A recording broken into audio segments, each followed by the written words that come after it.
Iya kan?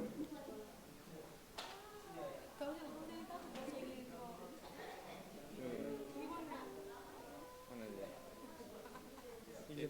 Cetungan lagu.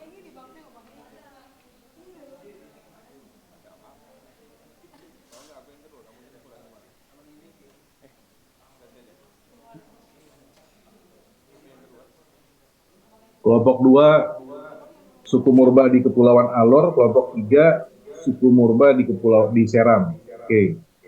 Silakan kelompok 2 kalau udah siap. Iya Pak, ini lagi siap-siap Pak. Ini sumber paling banyak ngambil di mana ini? Di bukunya Harun Hadiono ya? Atau di mana? Ya.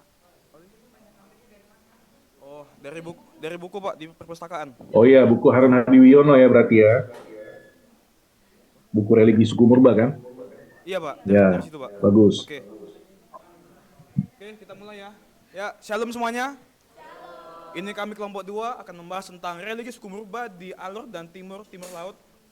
Ya, jadi kami beranggotakan saya sendiri Ariel Nababan, teman saya Artadiana Hutagawal dan Bang Ari Rifani Sidabalo. Jadi yang pertama kita akan membahas tentang pada umumnya suku religi.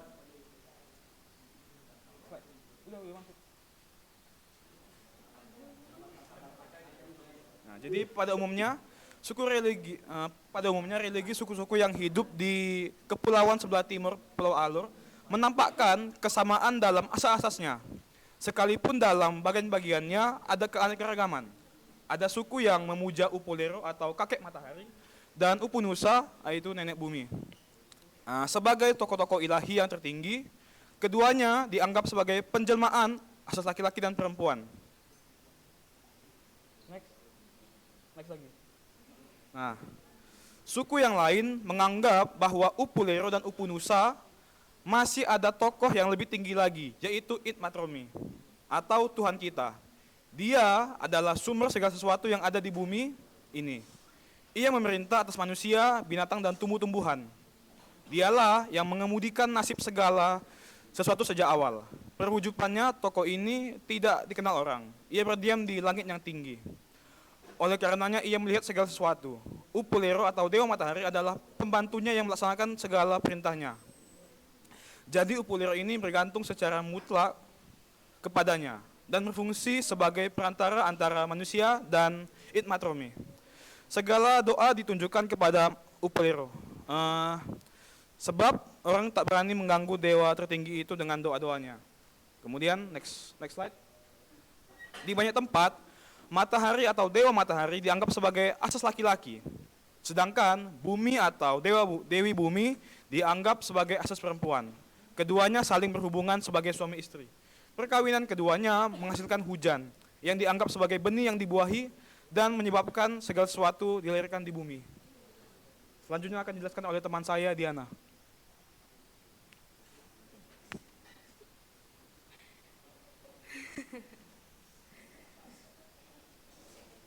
Gagasan yang demikian ini diungkapkan di dalam suatu pesta yang disebut dengan Pesta Porka. Oleh beberapa suku, pesta ini diadakan setahun sekali pada waktu musim kemarau. Tetapi oleh beberapa suku juga yang lain, pesta ini diadakan sekali dalam 7 tahun. Biasanya pesta ini berjalan selama sebulan. Di tempat perayaan biasanya di bawah pohon beringin didirikan sebuah kuil porka dengan sebuah bendera porka.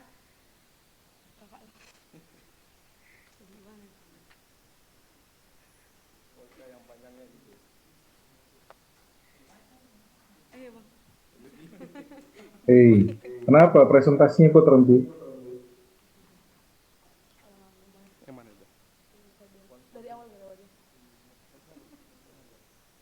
Gagasan yang demikian ini diungkapkan di dalam suatu pesta yang disebut sebagai Pesta Porka oleh beberapa suku. Pesta ini diadakan setahun sekali pada waktu musim kemarau.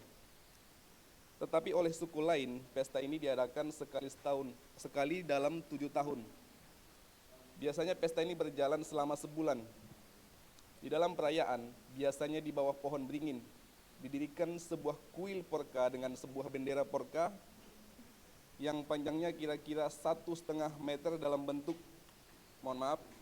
bentuk kelamin laki-laki yang tegang, atau pada bendera itu dilukiskan gambar seorang laki-laki dengan kelamin yang besar. Next slide.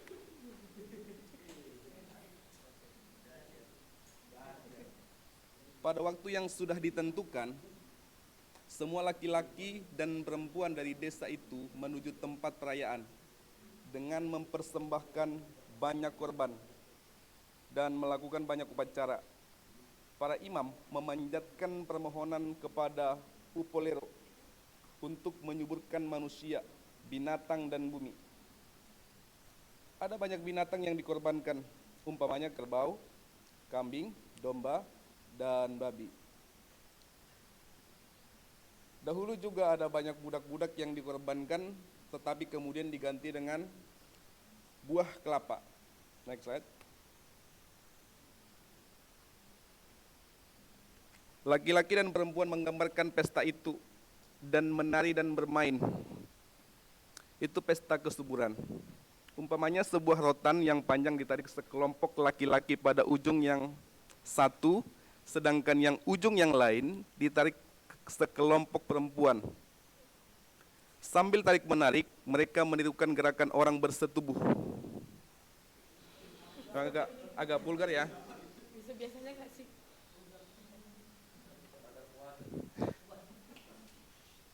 Mereka yakin bahwa Upolero akan turun pada pohon beringin itu untuk membuahi Upunusa. Orang-orang menantikan saat-saat itu dan ikut ambil bagian dari kenikmatan persetubuhan tokoh-tokoh ilahi tadi. Dahulu mereka mengadakan persetubuhan di alam terbuka, tetap tempat yang bebas bagi mereka untuk bersetubuh dengan siapa saja yang dikehendaki. Selanjutnya dijelaskan oleh Artadiana. Di kepulauan yang paling timur, Aru, Kei, dan Tanimbar, hubungan persetubuhan tokoh ilahi itu tidak dianggap dilakukan oleh matahari dan bumi, melainkan oleh matahari dan bulan. Tokoh dewa yang tertinggi yang senantiasa disebut di dalam doa-doa adalah Duat Ler Wulan atau Tuhan Matahari Bulan. Agaknya dari sebutan itu dapat disimpulkan bahwa matahari dan bulan hanya dipandang sebagai dua aspek dari dewa yang tertinggi tadi. Di samping dewa-dewa ini, suku-suku di bagian kepulauan Indonesia ini lebih mengutamakan pemujaan kepada roh dan nenek moyangnya. Bagaimana pemujaan itu hingga kini belum dapat diketahui dengan jelas. Kesimpulan, jadi suku Murba ini diperkirakan menyembah 3 dewa yang diketahui, Itmatromi atau Tuhan kita, dan Upolero atau Dewa Matahari, dan Upunasa atau Dewi Bumi. Sekian dan terima kasih presentasi dari kami.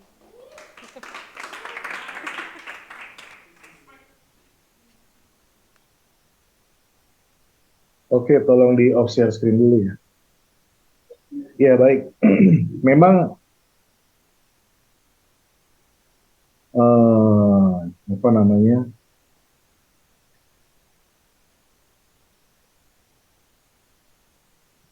Di alor timur laut itu termasuk sampai ke Maluku ya, itu ada suatu kepercayaan yang mirip, yaitu penyembahan terhadap Itmatromi, Upulero, Upunusa tadi.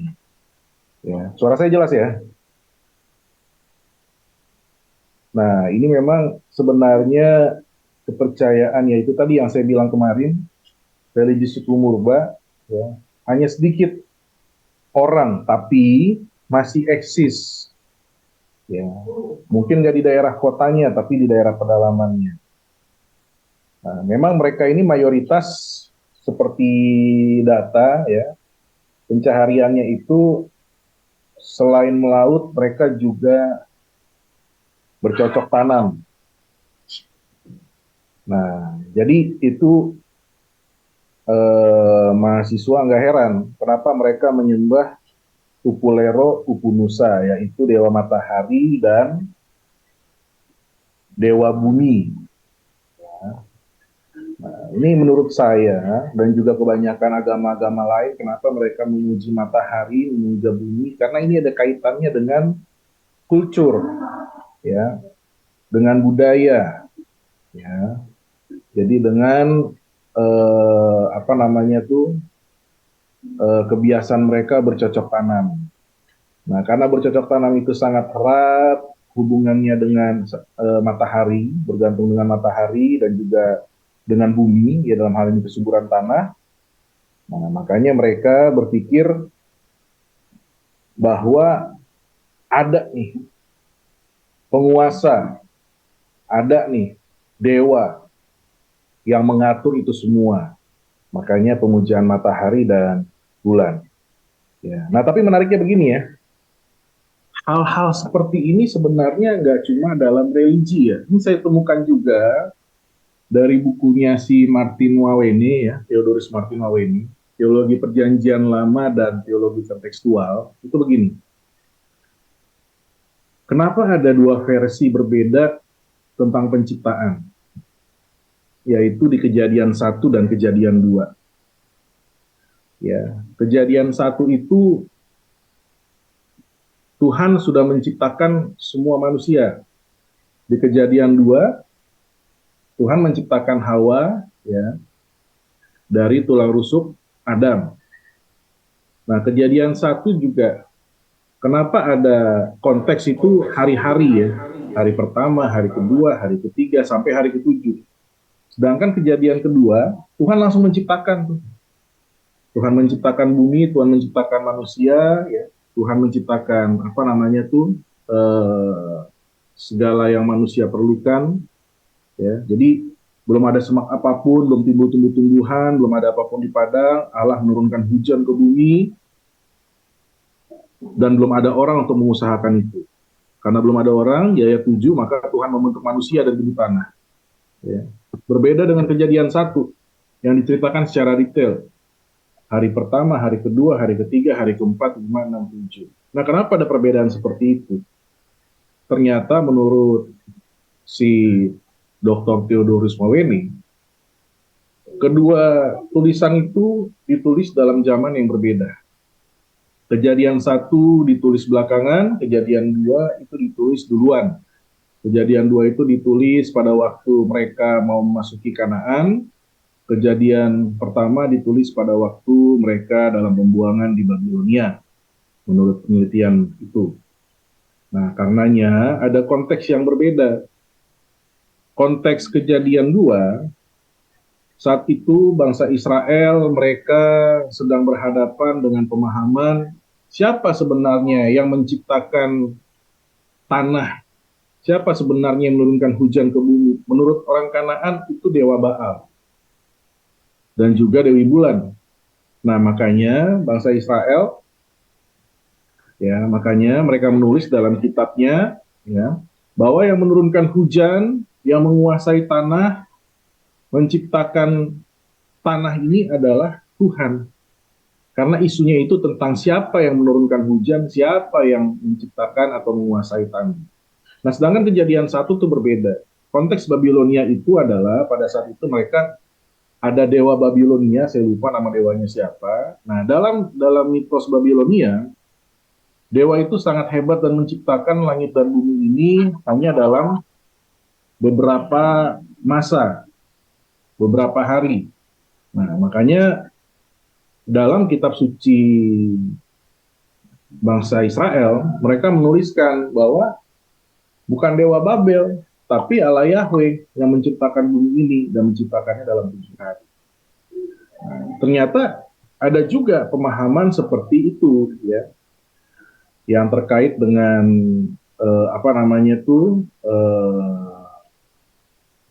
kontekstualisasi dan juga pemahaman terkait dengan konteks budaya. Nah, saya juga melihat hal yang sama dalam religi suku Murba di Alor Timur Laut ini. Ya, jadi karena mereka punya kebiasaan bercocok tanam, mereka bergantung dengan keadaan tanah, mereka bergantung dengan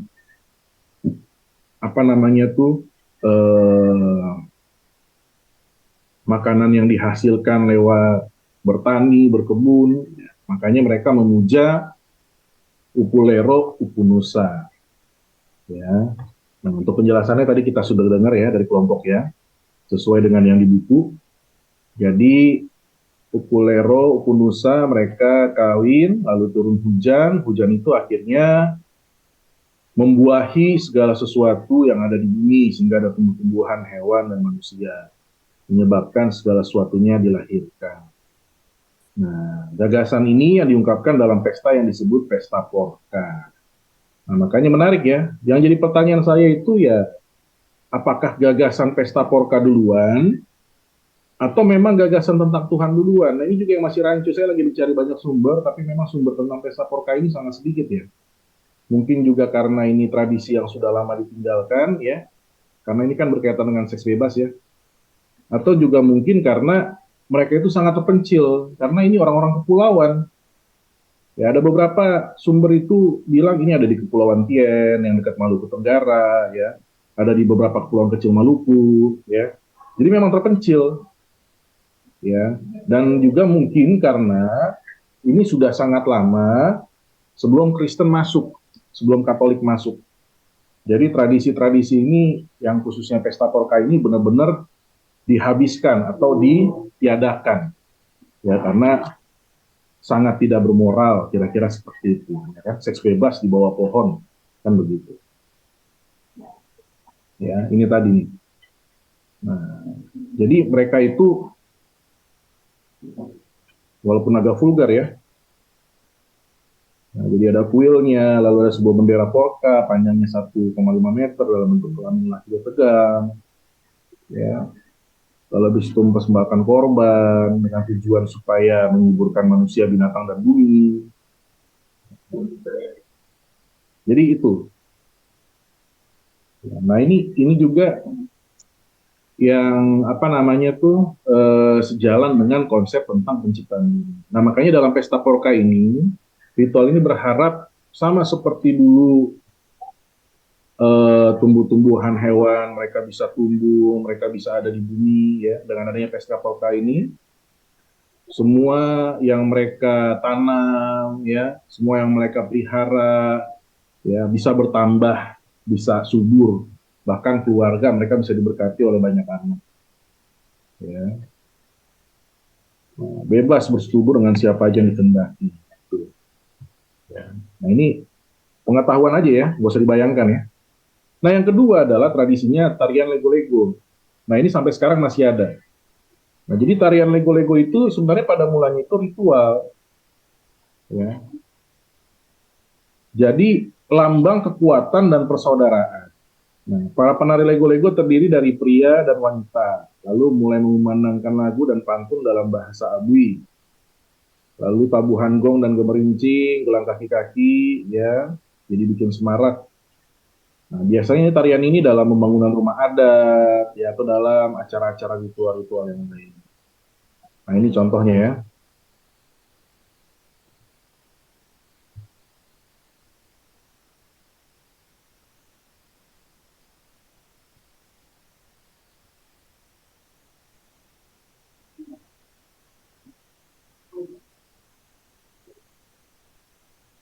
Jadi tarian lego-lego itu ritual.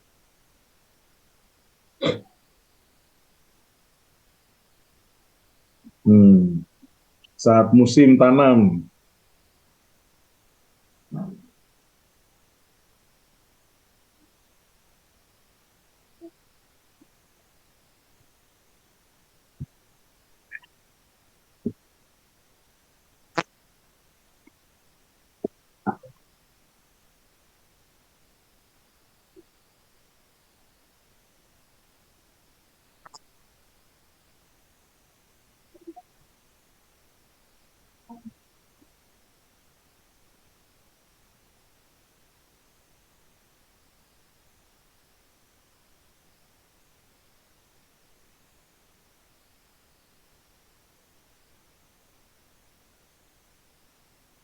Ini suaranya kedengaran nggak?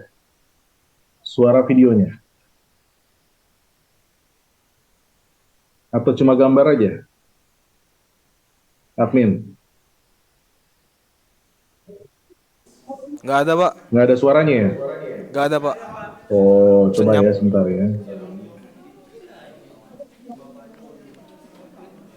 Saya pikir tadi ada suaranya. sekalian bengong-bengong aja.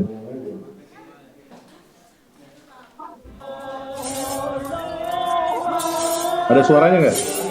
Ada Pak, ada. Nah, saatnya ritual dimulai.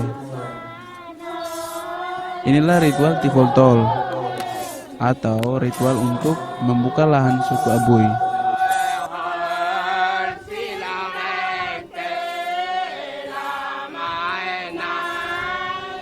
Kami biasa jalani ritual ini setahun sekali saat musim tanam datang di bulan Juli.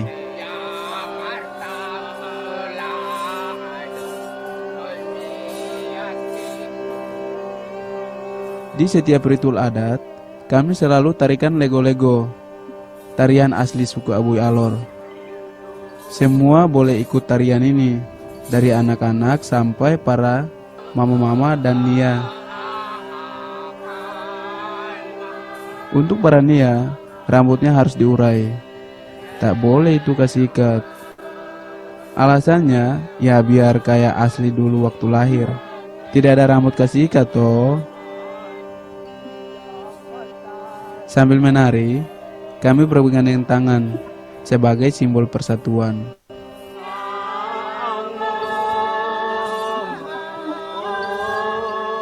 Kami menari berputar mengelilingi mesbah.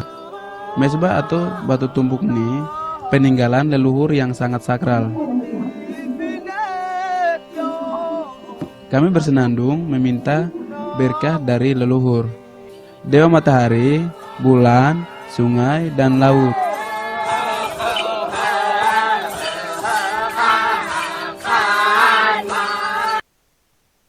Oke, ya, jadi memang mereka ada ritual, ya, membuka lahan, bangun rumah adat, dan biasanya mereka melakukan tarian lego-lego, memanjatkan doa-doa, ya, pantun-pantun, mungkin cerita-cerita mitos tentang dewa mereka, seperti itu, ya. Nah, saya nggak tahu di kelas, ada nggak orang Alor di kelas?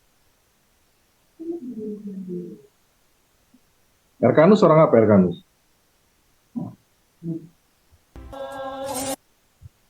Ada Pak, Daud namanya. Daud. Nah, Daud pernah lihat nggak tari lego-lego itu?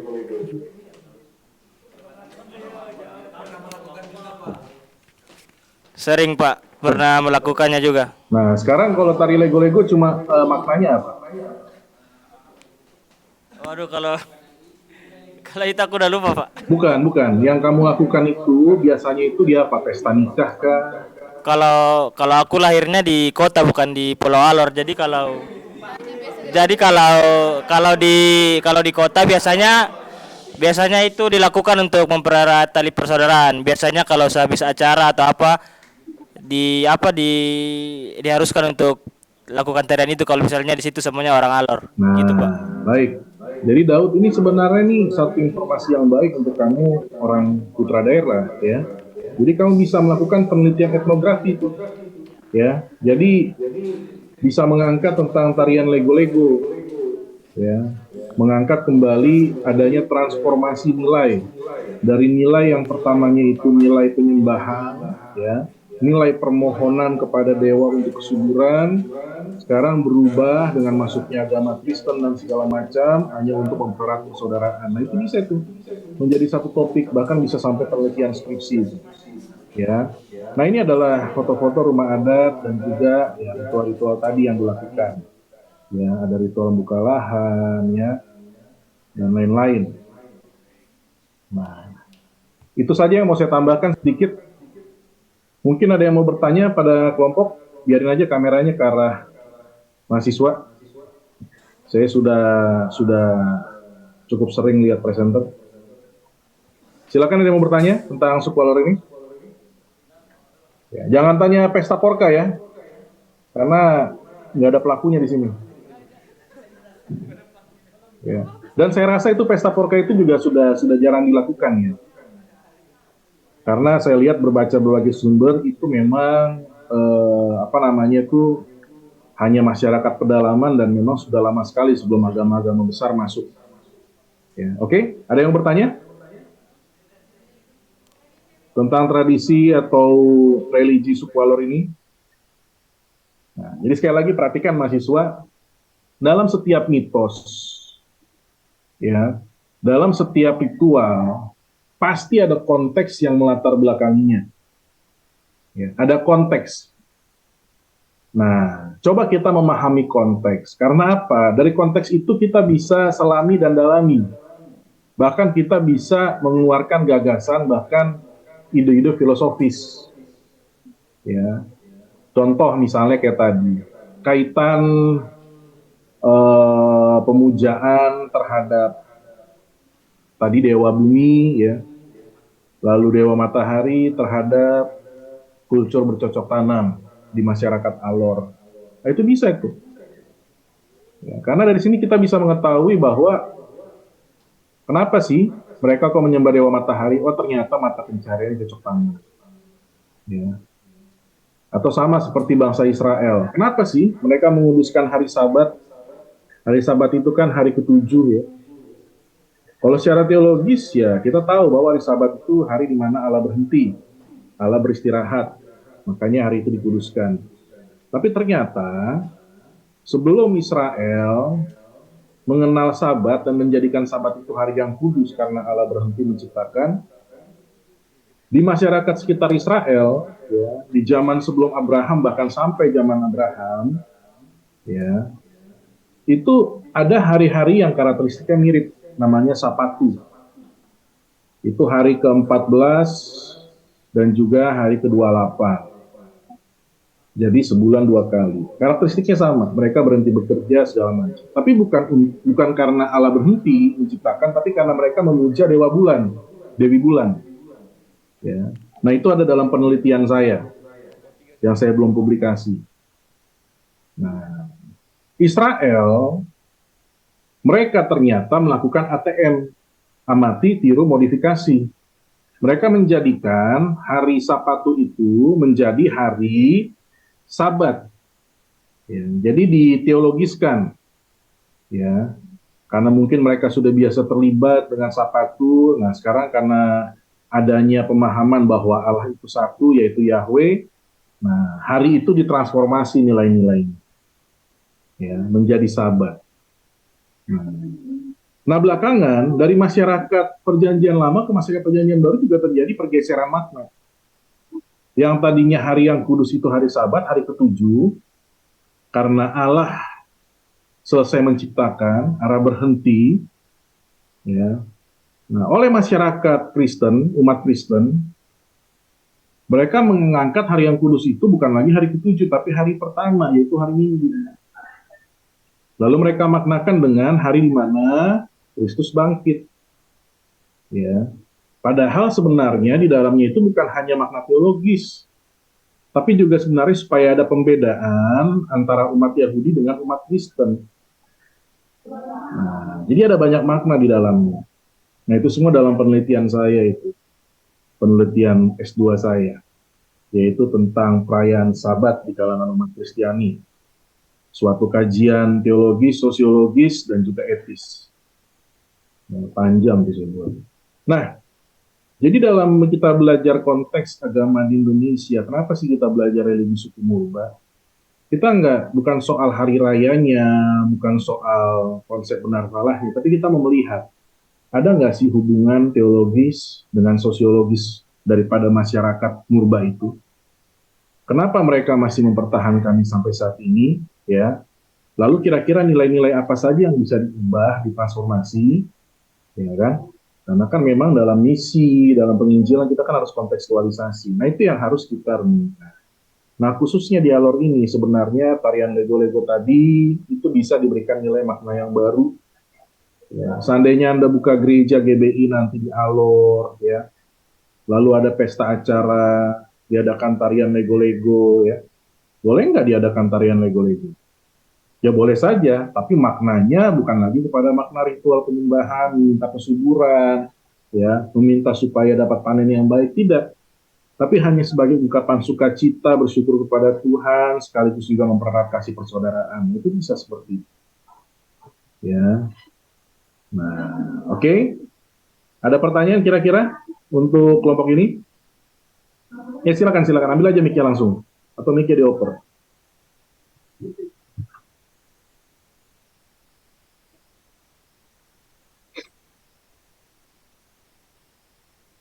Loh, yang angkat tangan siapa? Yang ambil mic siapa ini? Femi, Pak. Oh iya, silakan ini. Oke. Sekilas mengenai adat yang tadi sudah dipaparkan, yang saya mau tanya, bagaimana pandangan kelompok mengenai religi ini, baik dari konsep kebaikan atau kejahatannya, apakah dari sisi positifnya atau negatifnya ada? Mungkin dari pandangan kelompok seperti apa? Ya, langsung dijawab aja kelompok.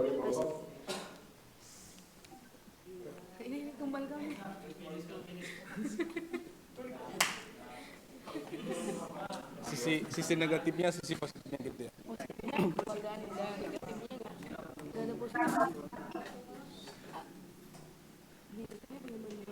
Ya, kalau pandangan kami terkait dengan suku Alor ya. Kalau dari sisi positifnya, ya ini kan membangun relasi juga. Kekeluargaan di dalam suku itu bagaimana gitu. Relationship. Hubungan. Apa tadi? Relationship. Bukan relationship, relationship. Relationship. Ah, itu dia. Siap Pak. Membangun hubungan ya. Kekeluargaan di dalam suku itu gitu. Ya, kalau yang negatifnya? Ya kalau negatifnya, kepercayaan itu kan masih menganut animisme gitu. Jadi? Mereka belum percaya kepada Tuhan yang sejati. Kalau kata Calvin gitu ya, Tuhan yang sejati gitu. Siapa penganut Calvin di sini? Sebenarnya bukan masalah itu. Negatifnya itu adalah mereka masih terikat dengan ritual-ritual dalam menjalankan mata pencahariannya. Ya. Jadi kalau nggak ada ritual, nggak bisa tuh nanam, nggak bisa tuh menabur. Itu yang menjadi negatifnya. Ya. Gitu loh. Coba kalau misalnya kalian bayangkan kekristenan kita kayak ritual, ya. Kalau belum perpuluhan nggak bisa kawin. Kalau belum perpuluhan nanti nggak bisa kalian itu untuk masuk rumah baru. Nah kira-kira enak nggak begitu? Negatif kan gitu kan? Ya Pak. Nah ritual itu begitu. Itu adalah suatu syarat. Kalau enggak nanti akan kena yang namanya tuh apa namanya kemarin hukuman kira-kira begitu. Itu negatifnya ya. Bukan masalah penyembahan itu sudah pasti negatif karena memang bukan menyembah Tuhan yang benar. Tapi lebih daripada itu, penyembahan itu membawa mereka terikat, ya, terikat dengan syarat-syarat. Ya, kalau nggak melakukan ini, nggak melakukan itu, nggak melakukan ini, nah akhirnya mereka sulit maju. Akhirnya mereka tidak masuk pada pertumbuhan pemikiran, ya, pembaharuan diri itu nggak bisa. Oke, ada lagi yang mau tanya? Ya silakan, Rizky ya.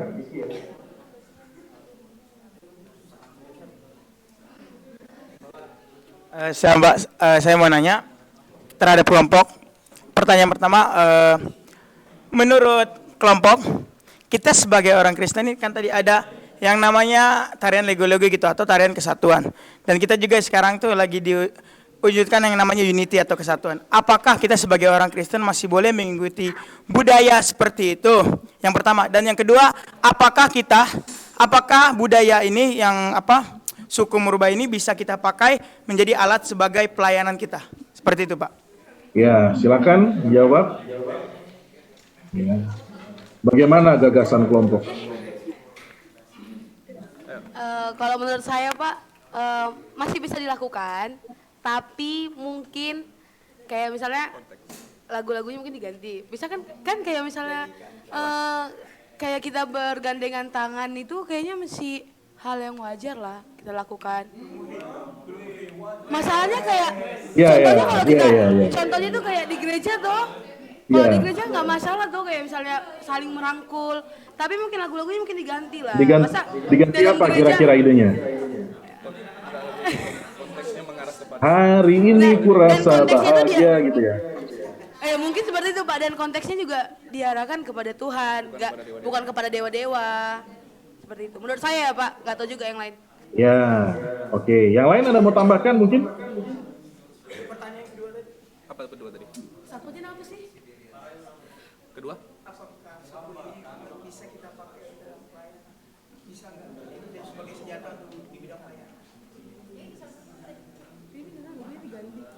Ya itu tadi yang kedua jawabannya. Yang pertama tadi apa jawaban? Jadi bingung. Ya, oke. Ada lagi mau tambahkan atau udah? Ada Kak Ari tumbal kurma. Kamu Raya. Cukup Pak, cukup Pak. Oke, baik. Ya. Coba mahasiswa. Mau ditambahin Bang Daud Pak? Oke, silakan. Sebelum saya nanti menambahkan. Posisi langsung Pak. Ya, salam Pak. Saya mau menjawab tadi pertanyaan dari Rizky tentang bagaimana kebudayaan itu bisa membuat persatuan. Ya. Nah, kalau di tempat aku kan aku di kota. Nah, kalau di kota seperti tadi yang tarian lego-lego itu, Pak. Nah, kalau tadi yang di video yang diputar Bapak itu kan mereka pakai bahasa suku di sana Abui, untuk ya. Iya kan? Nah, kalau yang di tarian modern itu mereka pakai lagu yang kalau alor kan bahasanya banyak, tiap suku beda bahasa. Nah, mereka buat lagu dari tiap-tiap suku untuk lagu itu tentang bagaimana mereka mengucap syukur kepada Tuhan. Ya. Nah, di tarian lego-lego yang biasa dilakukan di perkotaan, biasanya itu kayak habis acara Natal lingkungan atau Paskah, biasanya mereka melakukan tarian tersebut. Bukan untuk kepada dewa-dewa, tapi itu sebagai lambang mengucap syukur kepada Tuhan karena Tuhan telah menyertai dalam kegiatan tersebut berlangsung. Jadi semuanya bergandengan tangan, menari, berputar-putar sambil tertawa bersama-sama lambang mereka bersyukur kepada Tuhan. Ya, betul. Itu, Pak. Makasih Daud. Ya, jadi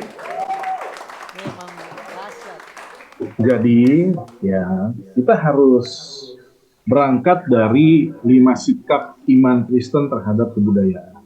Ya. Jadi ada Christ against culture, Kristus lawan dari kebudayaan. Artinya semua budaya itu ditolak. Semua budaya daripada suku-suku ya, mau budaya masa lalu semua ditolak. Ya. Kita harus mengarahkan mereka kepada budaya di Perjanjian Baru, budaya Kristus. Nah, yang kedua itu Christ from culture. Kristus itu dari kebudayaan. Jadi budaya-budaya yang berfaedah ya diterima, ya. Budaya-budaya diterima. Nah, masalahnya seringkali terjadi sinkretisme, ya, karena ruang untuk budaya itu sangat besar. Ya. Jadi kayak tari lego-lego dengan bahasa-bahasa yang lamanya dilakukan di gereja tanpa adanya suatu pembaharuan. Nah, ini kadang-kala suka bahaya, kan seperti itu. Nah, lalu yang selanjutnya, Christ above culture, Kristus di atas kebudayaan. Kristus memulihkan budaya. Nah, jadi budaya ini bukanlah suatu bagian yang tidak bertuhan, karenanya budaya ini harus dikristenkan. Ya. Jadi boleh menjalankan budayanya, tapi harus mempertahankan kekristenannya. Ya, nah, ini juga kadang-kala rawan sinkretisme, karena kadang-kadang tergantung dengan si orang Kristennya ini, seberapa dalam penghayatan dia dengan iman Kristennya. Kalau nggak terlalu dalam, kadang-kala sering-sering kebawa oleh kebudayaan. Nah, ada juga Kristus dan kebudayaan dalam paradoks. Ya, jadi ini seringkali juga menjadikan seorang itu, ya ibaratnya munafik, kira-kira begitu. Karena dalam beberapa hal dia melakukan, tapi dalam beberapa hal dia menolak. Nah, tapi kalau kita GBI, ya, dalam buku sikap GBI, kalau Anda juga punya, kita mengambil sikap yang kelima, yaitu Christ transform culture, Kristus pembaharu kebudayaan. Ya, jadi nilai-nilai kekristenan itu harus menjadi landasan dan membaharui daripada suatu aktivitas budaya. Ya, makanya kalau misalnya kayak tari lego-lego, ya tariannya nggak salah, tapi kan maknanya, tujuannya, landasannya, nah itu yang harus diperbaharui. Ya, landasannya harus diperbaharui. Jangan kalau misalnya mau buka lahan saja, mau rumah adat, atau mau apa, ya. Lalu maknanya harus diperbaharui.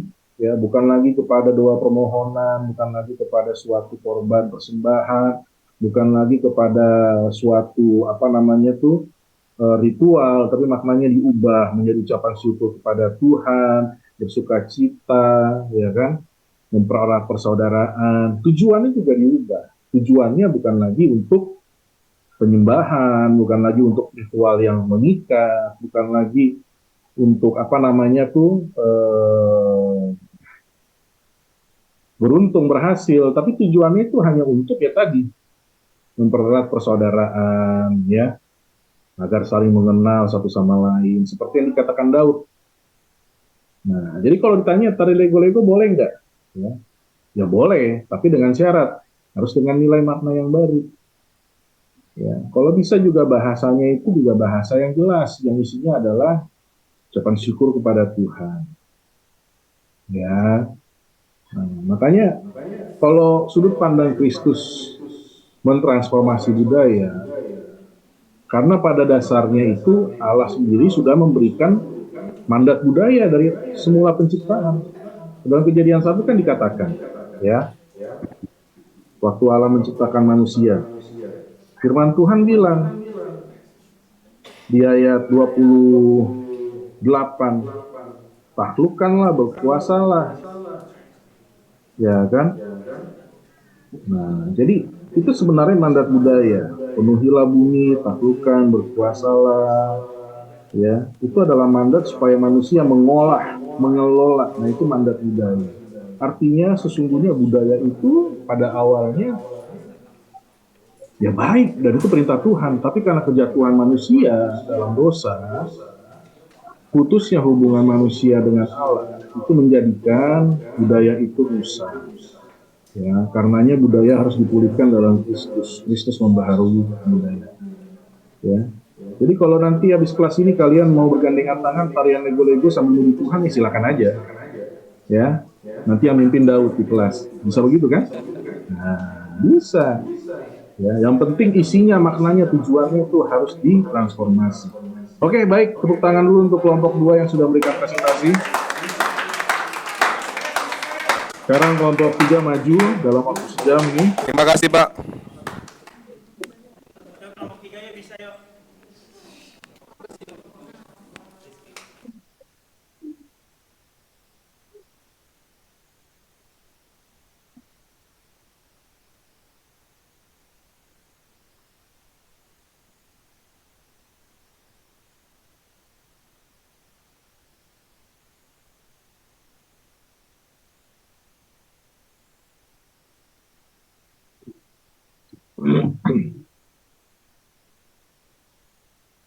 Jadi kalau saran saya buat Daud, mungkin bisa itu nanti menulis skripsi metodenya etnografi kualitatif, mengangkat tentang tarian lego-lego ini, ya.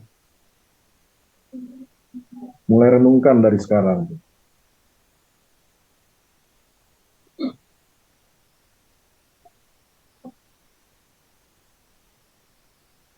Oke.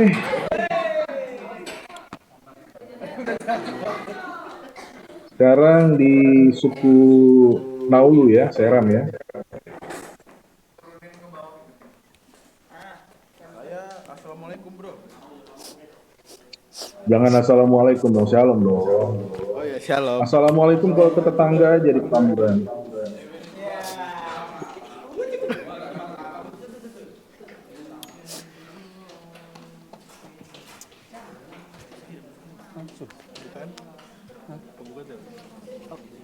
Apa dennya sampai mana? Dennya sampai mana?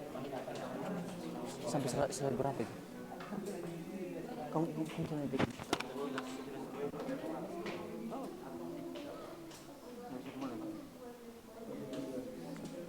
Sistem religi apa? Sistem religi. Ini. Hah? Oh, sampai sekilas. Dia harus berbeda. Kan?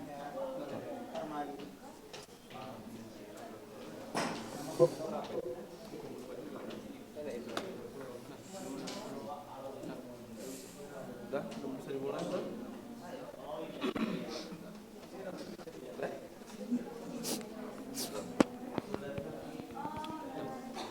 Bagaimana? Oke, shalom buat kita semua yang di sini. Oke, kami dari kelompok 3, kami akan menjelaskan. Coba yang lain jangan berisik dulu, biarkan yang kelompok presentasi. Saya minta tolong kameranya itu jangan ke arah kelompok ya, karena saya sudah yakin mereka presentasi itu ke arah mahasiswa yang lain dulu.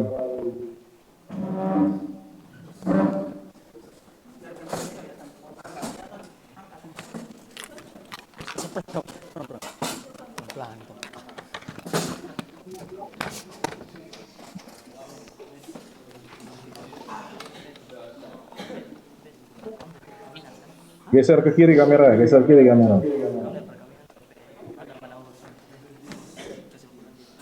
Ya.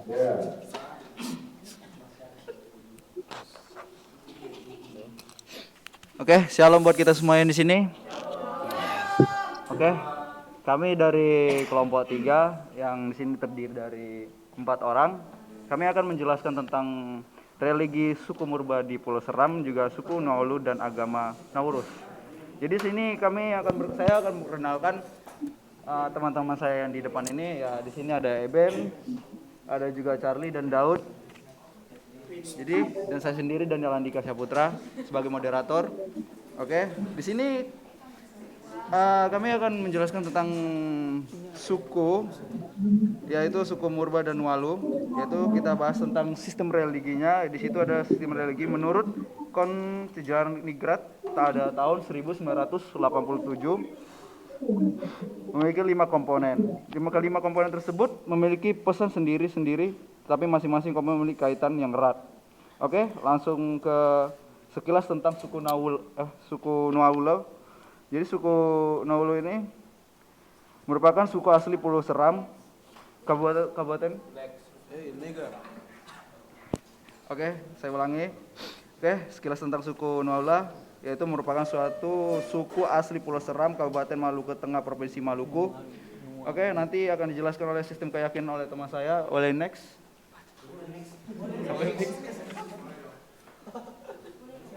Sistem keyakinan saya. Oke, maaf, saya tidak tahu, jadi saya akan baca tentang sistem keyakinan.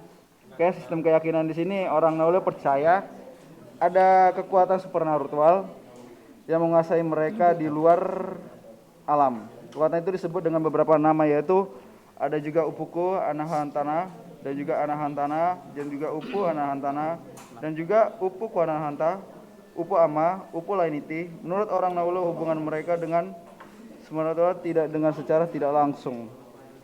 Oke, next. Boleh next? Udah. Oke, saya serahkan selanjutnya kepada teman saya.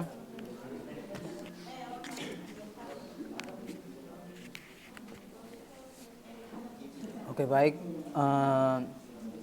Saya melanjutkan apa yang sudah diterangkan oleh teman saya Andika tadi. Meski terdapat perbedaan penyebutan, yang mereka maksud dengan sebutan itu adalah Tuhan yang Maha Kuasa. Jadi kenapa walaupun berbeda-beda penyebutan kekuatan supranatural itu namanya beda-beda, tapi mereka tetap percaya bahwa itu Tuhan yang Maha Kuasa dan merupakan sumber kehidupan tertinggi karena Ia pencipta manusia, tumbuhan, hewan, dan tanah. Menurut orang Naulu, hubungan mereka dengan yang supranatural tidak dilakukan secara langsung, namun melalui perantara. Dalam relasi kepercayaan itulah orang Naulu lebih dekat dengan perantara ketimbang dan kuasa tertinggi. Jadi untuk mau ke penguasa tertinggi itu mereka lewat perantara dulu. Seperti di Alkitab bahwa pada perjanjian lama kita mau datang kepada Tuhan pasti lewat imam besar. Nah, mereka juga menerapkan itu. Untuk mau datang kepada Tuhan mereka dekat, mereka terlebih dahulu ketemu dengan perantara mereka, dan mereka lebih banyak bertemu dengan perantara mereka. Namun mereka percaya Upuku Anahatana yang menguasai semua perantara itu. Upuku Anahatana merupakan kuasa tertinggi dan melampaui kehidupan nyata mereka. Untuk mendekati Upuku Anahatana, mereka memerlukan perantara yang disebut Upu atau Roh. Karena itulah mengapa mereka percaya kepada berbagai kekuatan lain yang ada di alam semesta, seperti laut, darat, udara, maupun hutan. Di berbagai tempat itu ada roh atau upu yang mengontrol dan mengitari hidup keseharian orang Nuaulu. Karena percaya kepada adanya roh atau upu yang mengontrol tempat-tempat itu, orang Nuaulu pantang berbuat salah di tempat-tempat tersebut. Jika mereka berbuat salah, roh-roh penjaga akan memberi mereka musibah. Sebaliknya jika mereka berbuat baik, roh-roh itu akan memberi mereka keselamatan dan menjaga mereka dari berbagai masalah dunia. Ya, teman-teman bisa lihat kembali ke slide. Bagi masyarakat Nualu, alam semesta dijaga oleh para upu sebagai perantara menuju upuku Anahatana. Ada beberapa istilah yang digunakan untuk menyebut upu penjaga tempat-tempat yang ada di alam semesta. Yang pertama, Nue Nosite atau penjaga laut. Yang kedua, Wesita Upue atau penjaga darat. Yang ketiga, Sionowi Aha, penjaga udara. Keempat, Seite Upue, penjaga hutan dan kebun. Roh leluhur yang telah meninggal mereka sebut sebagai Rea Upu. Meskipun sudah meninggal dunia, jika diperlukan Rea Upu dapat berkomunikasi dengan orang Nuaulu. Setiap mata rumah atau klan dalam masyarakat Nuaulu mempunyai Rea Upu yang berbeda-beda dan dipersonifikasi dalam bentuk simbol. Nah, jadi teman-teman bisa lihat yang yang keempat tadi yang sudah saya jelaskan. Keempat upu ini memiliki kekuatan yang sanggup mengabulkan permintaan dan mendatangkan malapetaka bagi kehidupan orang Nuaulu. Roh leluhur yang telah meninggal mereka sebut sebagai Rea Upu. Meskipun sudah meninggal dunia, jika diperlukan Rea Upu dapat berkomunikasi dengan orang Nuaulu. Setiap mata rumah atau klan dalam masyarakat Nuaulu mempunyai Rea Upu yang berbeda-beda dan dipersonifikasikan dalam bentuk simbol. Yang di bagian kanan dalam pandangan mereka Upu Ama tidak dilahirkan, tetapi ia turun dari langit untuk memisahkan terang dari gelap, darat dan laut. Kepercayaan itu dapat ditelusuri dari kapata atau syair tua masyarakat Nuaulu yang berbunyi. Yang pertama, Isia Keiwasa atau Upu Ama menebang pohon batu. Yang kedua, Irana Tunu atau ia memisahkan darat dan laut. Yang ketiga, Hunani Resita atau ia membelah bulan. Yang keempat, Rani Rerau atau ia membelah matahari untuk menerangi isi dunia.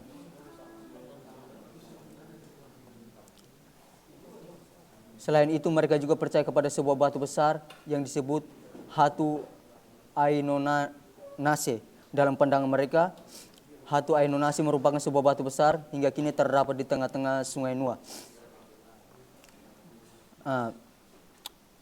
Jadi teman-teman yang istilah-istilah yang keempat tadi yang sudah saya jelaskan, kepercayaan dan keyakinan tersebut mengingat mereka secara turun-temurun dan dilaksanakan dalam praktik kehidupan mereka setiap hari.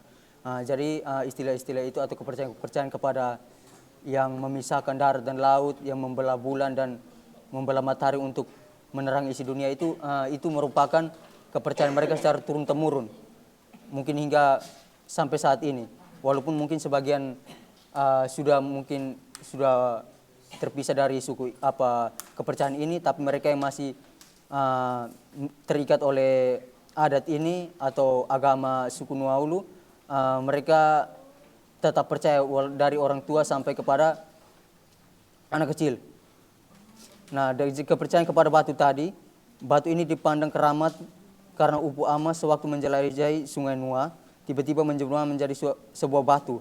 Sampai saat ini batu tersebut dijaga dan dilindungi oleh suku Nuaulu, sebab mereka percaya bahwa bila batu ini rusak atau hilang, maka kehidupan dari semua makhluk di dunia ini akan berakhir. Menurut mereka, ketika Upu Ama menjelma menjadi batu, maka rohnya berubah menjadi sebuah biji pasir atau batu gentar, biasa mereka sebut petir, dalam bentuk rupa manusia bagikan boneka kecil. Biji pasir ini sampai sekarang masih tersimpan di rumah adat marga Maatoke di Aisura. Jaraknya dari kecamatan Amahai sekitar 12 km dan disembah sebagai simbol Tuhan mereka. Next slide. Sudah.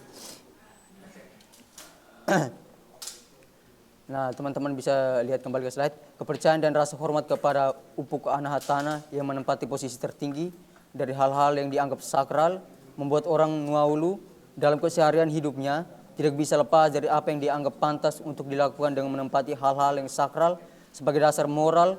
Kosmologi masyarakat Nuaulu berdasar pada keyakinan dan pandangan yang kuat bahwa alam dan isinya memiliki jiwa. Unsur-unsur kosmos seperti gunung, hutan, sungai, laut, dan sebagainya memiliki jiwa. Jadi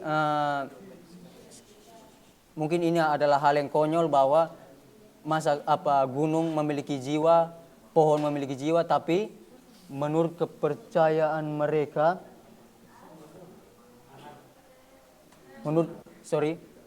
bisa kembali. Rewind bos. Oke.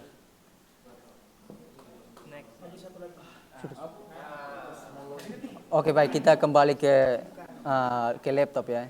Unsur-unsur kosmos seperti gunung, hutan, sungai, laut, dan sebagainya memiliki jiwa. Jadi saya jelaskan ulang bahwa ini menurut kita ya hal yang konyol atau hal yang ya masa gunung memiliki jiwa, pohon memiliki jiwa. Tapi dalam kepercayaan mereka setiap kosmos atau setiap misalnya itu kosmos itu seperti gunung, bulan, pohon, itu mereka menurut kepercayaan mereka hal-hal seperti itu memiliki jiwa.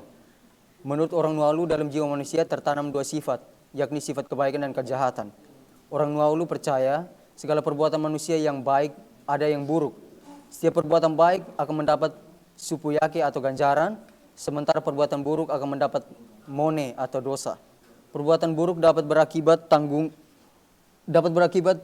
terganggunya keseimbangan kosmos sehingga berdampak pada murkanya alam semesta dengan munculnya berbagai bencana.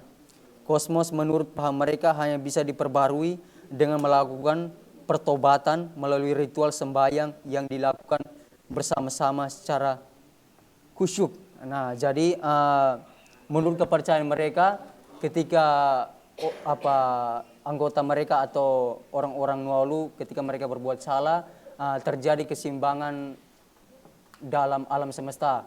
Nah, jadi keseimbangannya bisa kita lihat terjadi bencana, terjadi banjir, terjadi mungkin gunung meletus. Itu akibat kalau terjadi begitu, mereka percaya bahwa itu akibatnya karena ada yang berbuat salah atau ada yang berbuat dosa.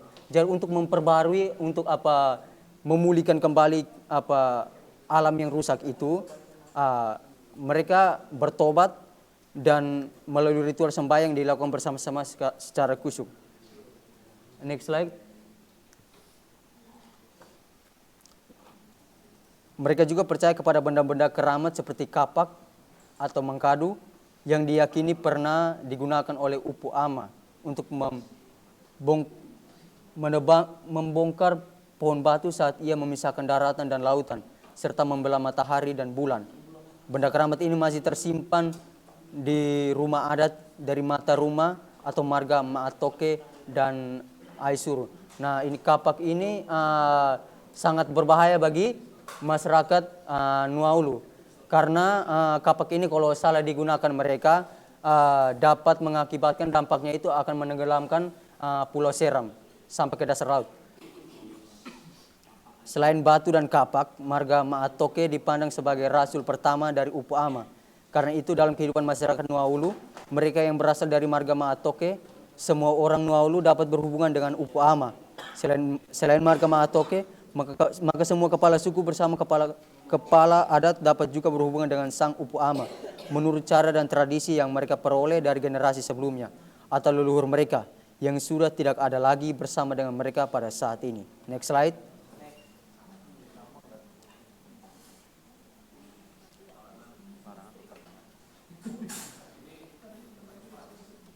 Oke, dalam kepercayaan suku Nuaulu ada larangan atau pantangan. Dalam kehidupan suku Nuaulu ada larangan-larangan yang tidak boleh dilakukan dan ada juga aturan-aturan yang tidak boleh dilanggar. Orang Nuaulu misalnya dilarang mencuri dan menyapa sesama dengan panggilan kurang pantas. Anak-anak harus memanggil yang lebih tua sesuai dengan aturan adat yang ada dalam masyarakat Nuaulu. Jika ada anak yang melanggar aturan adat itu, yang disalahkan adalah orang tua si anak karena dipandang tidak mampu mendidik anaknya dengan baik. Sistem keyakinan mereka juga mengajarkan norma, moral, dan kesusilaan. mereka dapat, karena dapat kita katakan suku Nuaulu sesungguhnya menganut satu agama melalui agama yang mereka anut. Dengan kata lain, bagi mereka adat adalah agama, atau sebaliknya agama adalah adat. Nah, jadi ini bukan saja di suku Nuaulu ya, mungkin di kehidupan keseharian kita, kita diajarkan di rumah bahwa kita jangan ketika memanggil orang tua, orang yang lebih tua, dengan perkataan yang pantas, perkataan yang sopan. Begitu juga orang suku Nuaulu, mereka mengajarkan tentang moral, tentang kesusilaan, cara memanggil orang tua itu bagaimana, dan cara berperilaku itu bagaimana. Jadi suku Nuaulu itu dia mengajarkan hal yang baik lah oleh anak-anak mereka dan generasi-generasi yang masih muda. Oke, next slide.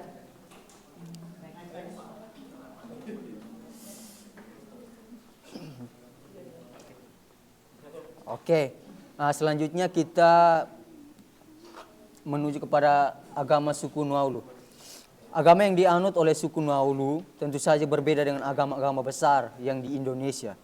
Anutan mereka terhadap agama adat itu pada awalnya tidak ada masalah. Masalah baru muncul ketika suku itu bersentuhan dengan urusan administrasi kependudukan, seperti kartu tanda penduduk atau KTP. Kolom agama pada kartu itu mereka isi dengan Hindu, karena agama Hindu itulah yang dipandang oleh orang luar atau pemerintah yang mirip dengan praktik keagamaan suku Nuaulu. Padahal suku ini tidak pernah mengenal ajaran Hindu, juga tidak pernah mengenal pura sebagai rumah ibadat pada agama Hindu. Sebagian suku Nuaulu saat ini ada yang telah memeluk agama-agama besar seperti Islam dan Kristen. Tetapi sebagian besar suku Nuaulu masih memegang teguh keyakinan dan ajaran nenek moyang. Bahkan mereka yang sudah memeluk agama Islam atau Kristen juga masih ada setia mengikuti tradisi-tradisi suku mereka. Nah, jadi jelas bahwa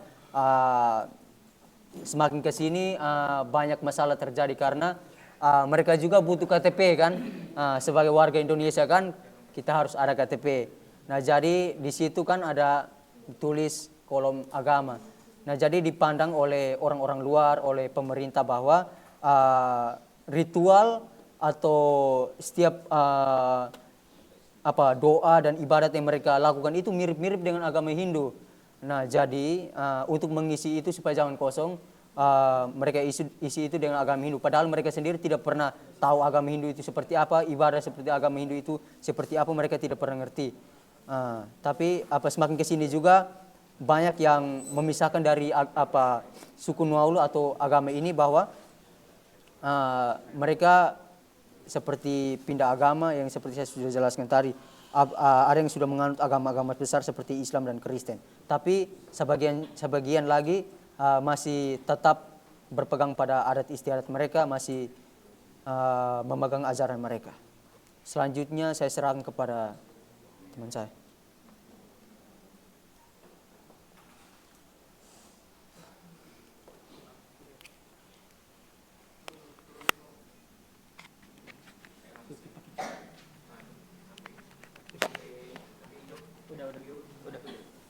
Oke, baik. Selanjutnya, ya next. Selanjutnya itu sistem ritus. Nah, masyarakat suku Nuaulu memiliki beragam ritus sebagai pengejawantahan penghormatan mereka terhadap yang supranatural, roh dan roh leluhur. Nah, beragam ritus itu antara lain adalah ritus kehamilan, kelahiran, menuju dewasa, perkawinan, dan kematian. Next.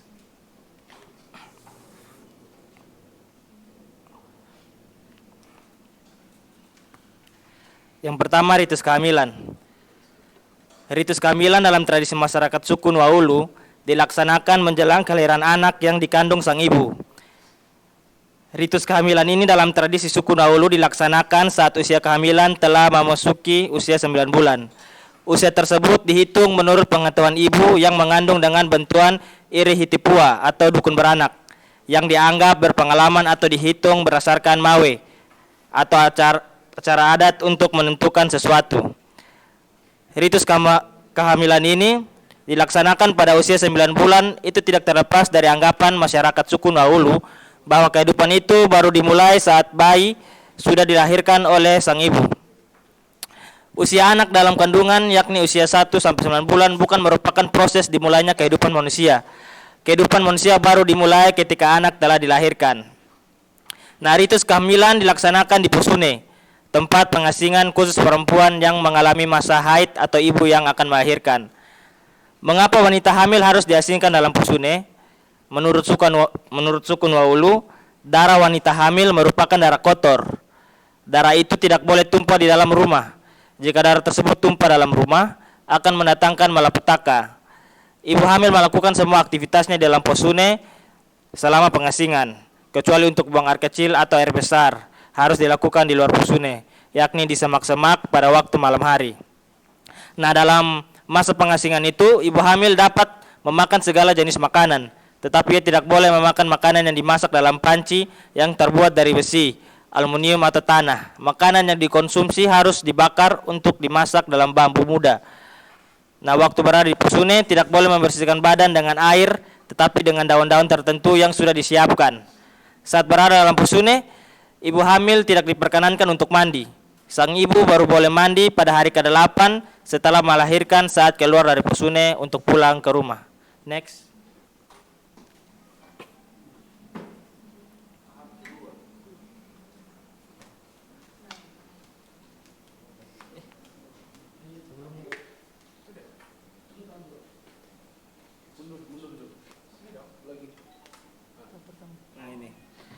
Next, ritus kelahiran. Suku Naulu menyebut ritus kelahiran yang mereka lakukan dengan istilah suanaku. Ritus tersebut dilakukan di Pusune dengan tiga tahapan prosesi. Yang pertama menyambut kelahiran, yang kedua membawa bayi pulang ke rumah, dan yang ketiga memberi bayi nama perkasa atau nama adat. Nah, tahap yang pertama menyambut kelahiran. Ketika ibu yang akan melahirkan sudah berada di Pusune, Iri Hitipune atau dukun beranak meminta kerabat-kerabat yang hadir di Pusune untuk berdoa kepada Upu Anahatana atau Tuhan pencipta alam semesta agar bayi lahir dengan selamat. Selain berdoa, kerabat-kerabat juga menyiapkan air keramat yang disimpan dalam bambu atau kaitama, kain dan kapas. Air keramat diambil dari Sungai Nua yang dipandang masyarakat Nuaulu sebagai sungai keramat. Air itulah yang digunakan memandikan sang bayi. Kaitama adalah alat pemotong pusar bayi yang terbuat dari belahan bambu yang digunakan Iri Hitipue untuk memotong pusar bayi. Pusar yang telah dipotong kemudian dibalut kapas dan diikat dengan kain. Ketika bayi lahir, Ukakie atau saudara perempuan tertua dari pihak ibu membawa bayi keluar dari Pusune dan menyerahkannya kepada Iri Hitipua. Iri Hitipua kemudian memandikan bayi tersebut di luar Pusune. Setelah dimandikan, sang bayi diberi pakaian dan dibawa masuk kembali ke dalam Pusune oleh Ukakie dan diserahkan kembali kepada ibunya untuk disusui. Ibu dan bayinya tidak lantas boleh pulang ke rumahnya. Ia harus tetap berada di Pusune sampai hari ke-5 atau hari ke-8 sampai tali pusar sang bayi gugur. Setelah prosesi kelahiran dan pemandian bayi selesai, rombongan yang mengikuti upacara kemudian pulang menuju ke rumah masing-masing. Sementara Iri Hitipue dan anggota kerabat tetap melayani dan memenuhi kebutuhan sang ibu dan anaknya. Next. Yang berikut tahap kedua, membawa bayi pulang ke rumah. Nah, setelah bayi berusia 5 hari, digelar lagi ritus untuk membawa bayi pulang ke rumah.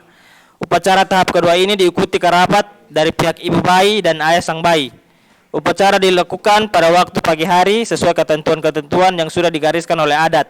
Sebelum bayi dibawa pulang, ia harus dimandikan terlebih dahulu oleh Iri Hitipue dengan air keramat yang telah tersedia dalam ruas-ruas bambu. Sang bayi harus dimandikan agar terhindar dari pengaruh roh jahat yang mungkin masih tersisa. Setelah dimandikan, sang bayi diberi pakaian oleh Iri Hitipue. Selanjutnya, bayi diserahkan kepada Ukakie dan dibawa keluar dari Pusune, diiringi oleh ibunya dan semua rombongan upacara. Ketika sudah berada di luar Pusune, Ukakie menghentakkan kaki bayi ke atas tanah dan menggendongnya kembali. Setelah itu, mereka melanjutkan perjalanan dan meninggalkan Pusune menuju ke rumah keluarga sang bayi. Selanjutnya tahap ketiga, pemberian nama adat. Nah, upacara pemberian nama perkasa atau nama adat tidak dilakukan di Pusune, melainkan di rumah keluarga sang bayi. Setelah rombongan tiba, Ukakie menyerahkan bayi tersebut kepada ibunya atau Ina. Si ibu kemudian berjalan menunjuk sang suami dan menyerahkan bayi tersebut kepadanya untuk dibawa masuk rumah dan diperkenalkan kepada semua rombongan upacara. Peserta upacara atau tokoh-tokoh adat, para kapitan dan anggota-anggota masyarakat lainnya menerima sang bayi dengan penuh sukacita. Bayi tersebut langsung dipangku oleh kepala suku atau atoke dan membacakannya doa dengan harapan semoga anak tersebut tumbuh sehat dan jika besar nanti bisa menjadi anak yang baik, berbakti kepada orang tua dan sukunya. Setelah pembacaan doa, kepala suku secara resmi menganugerahi nama adat, kemudian anak diserahkan kembali kepada orang tua. Next. Selanjutnya ritus memasuki masa dewasa. Nah, upacara masa dewasa merupakan upacara masa peralihan dari kanak-kanak ke masa dewasa. Upacara masa dewasa para masyarakat suku Nuaulu dibagi dalam dua, yakni upacara masa dewasa bagi perempuan dan upacara masa dewasa bagi laki-laki. Yang pertama pinamau atau ritus masa dewasa bagi perempuan. Nah, upacara masa dewasa bagi anak perempuan dinamakan pinamau. Istilah pinamau berarti wanita bisu karena selama upacara berlangsung, si wanita bertindak seperti layaknya orang bisu. Jika terpaksa harus berbicara, harus dilakukan secara perlahan atau berbisik. Berbicara dengan suara yang keras sama sekali tidak diperkenankan. Pinamau merupakan medium peralihan status seorang perempuan dari masa kanak-kanak menuju masa dewasa. Ritus ini dilakukan untuk menunjukkan kepada masyarakat bahwa perempuan tersebut telah dewasa, sudah mampu bertanggung jawab dan dapat membentuk keluarga. Tanda anak gadis telah dewasa adalah ketika ia mengalami menstruasi pertama yang dalam bahasa Nuaulu disebut Aimo Karowa. Nah, anak perempuan yang baru pertama kali mengalami menstruasi dianggap kotor dan mudah diganggu oleh roh-roh jahat. Nah, agar roh-roh jahat ini tidak membahayakan seisi keluarga dan masyarakat, setelah dikeluarkan dari posune, nah, agar roh-roh jahat ini tidak membahayakan seisi keluarga dan masyarakat, ia diasingkan ke posune seperti ibu hamil, karena darah dari mereka dianggap membahayakan seisi rumah karena disukai oleh roh-roh jahat. Nah, setelah dikeluarkan dari posune, ia kemudian akan dimandikan dengan menggunakan air sungai Nua. Saat ia mengalami menstruasi berikutnya, upacara pinamau tidak dilakukan lagi, tetapi ia tetap mesti masuk ke dalam posune atau suatu tempat di belakang rumah. Saat berada dalam posune, bagi perempuan yang hamil tua atau yang sudah melahirkan, juga bagi seorang perempuan memasuki masa dewasa yang mengalami menstruasi, dilarang menemui laki-laki walaupun yang dialami adalah musibah kematian ayahnya atau ibunya atau sesuatu yang penting lainnya. Perempuan harus tetap tinggal dalam posune karena tidak diizinkan untuk keluar meninggalkan posune. Next. Yang berikut ritus masa dewasa bagi laki-laki. Jika kedewasaan perempuan suku Nuaulu ditentukan oleh datangnya menstruasi, kedewasaan seorang laki-laki ditentukan berdasarkan kemampuannya menggunakan senjata, panah dan tombak. Kelangsungan hidup masyarakat suku Nuaulu sangat ditentukan oleh tombak dan panah. Intinya kemampuan dan keterampilan laki-laki menggunakan tombak dan panah menjadi patokan utama dalam menentukan dewasa tidaknya seorang laki-laki. Pada usia 5-6 tahun, anak laki-laki sudah diperkenalkan dengan kedua senjata ini. Mulai dari cara memegangnya, menimbang-nimbangnya, sampai akhirnya ia memiliki kemampuan dan keterampilan menggunakannya. Proses pewarisan nilai-nilai ini dilakukan secara langsung, misalnya dengan mengikutsertakan sang anak dalam kegiatan berburu. Selain itu, proses ini memakan waktu yang cukup lama selama beberapa tahun. Soalnya lamanya waktu yang diperlukan tidaklah sama, tergantung potensi dari sang anak. Nah, dulu laki-laki dinyatakan dewasa jika telah mampu memenggal dan membawa pulang kepala seorang laki-laki dewasa. Nah, tetapi kemampuan memenggal kepala pada masa lalu menentukan kedewasaan seorang laki-laki, tetapi kemampuan tersebut menjadi tolak ukur dalam melindungi dan membela warga masyarakatnya. Sehingga tolak ukur kedewasaan laki-laki pada masyarakat suku Nuaulu pada waktu dulu adalah bagaimana dia dapat memenggal dan membawa pulang kepala seorang laki-laki, karena ketika dia melakukan hal tersebut dia diartikan dapat melindungi warga masyarakatnya. Tetapi kini tradisi itu telah bergeser. Kedewasaan tidak lagi ditentukan dari kemampuan mengayau kepala manusia, tetapi oleh kemampuan berburu, menokok, sagu, dan bertani. Jika anak laki-laki sudah menginjak usia dewasa, orang tuanya segera menyiapkan segala sesuatu yang diperlukan untuk pelaksanaan upacara masa dewasa bagi anak-anak. Suku Nwahulu menyebut upacara masa dewasa bagi anak laki-laki dengan pataheri atau proses adat karanunu atau kaeng berang, yakni kain berwarna merah yang diikat di kepala. Ritus pataheri bertujuan untuk mengesahkan kedudukan anak laki-laki sebagai anggota masyarakat yang dianggap telah mampu bertanggung jawab terhadap kehidupan masyarakat. Oleh karena itu secara adat ia diperkenankan untuk membentuk keluarga. Next saya serahkan kepada Eben.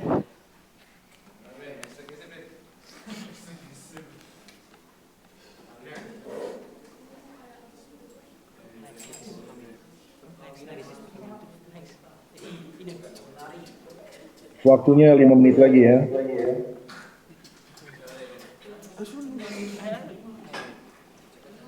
Ritus perkawinan.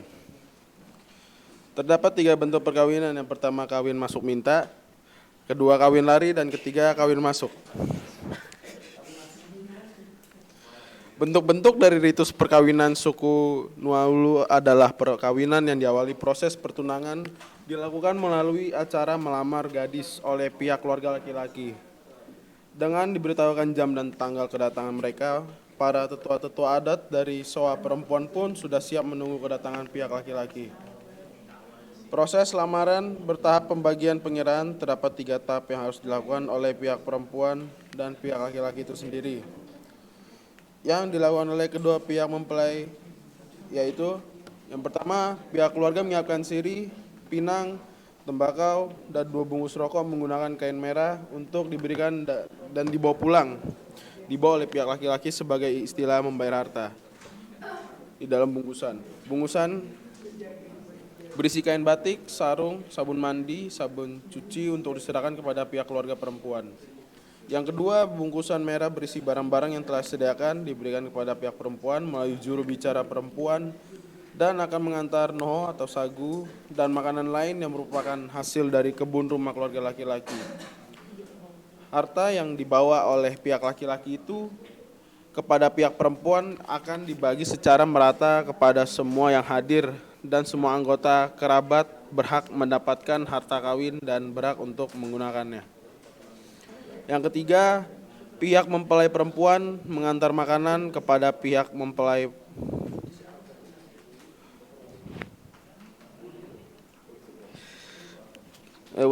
Ketiga, pihak mempelai perempuan mengantar makanan kepada pihak mempelai laki-laki akan mendapatkan siri, pinang, kapur, dan rokok yang diletakkan di atas piring putih.